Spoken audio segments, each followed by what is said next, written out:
Esselamu aleyküm. Hormatly vatandaşlarım, eziz türkmenim. Sagaman oturan mısınız?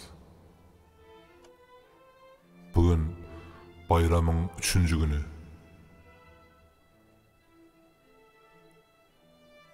İlkinci videomu paylaştım. Komentaryalar geldi. Beğendim. Allah'ını çağırıp çıktığım bu yolda yeke däldigim duydum. Yurttaşlaryndaky ýüregi watan söýgüsine dolup duran aktivistler, size yüzlenýärim. Özüňiziň we Türkmenistandaky ýakynlaryňyzyň howpsuzlygy üçin protest eden wagtyňyz häzirlikçe ýüzüňizi açmagy haýyşdym.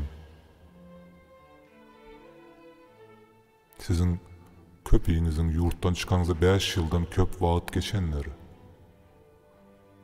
Hemmeler öz ojagyna tizden tiz yetmek isleýär. Emma siziň ýurdun içindäki we daşyndaky içallardan habaryňyz ýok. Biziň hemmämiz bir dogan.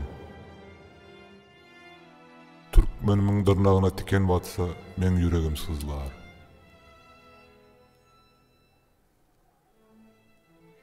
Hemmäňizi halk üçin hak ýoluna çağırýaryn.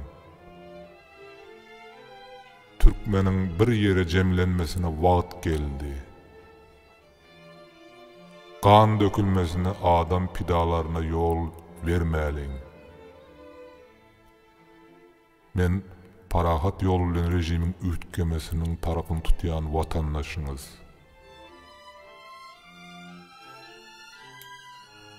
Hemmäňizi kanalyma agza bolmagy çağırýar. Videolary göwnüňizden tursa beğenip paýlaşmagy unutmaň. Sağlykda, gowy günlerde duşmak Allah'can hemmämize nesip etsin.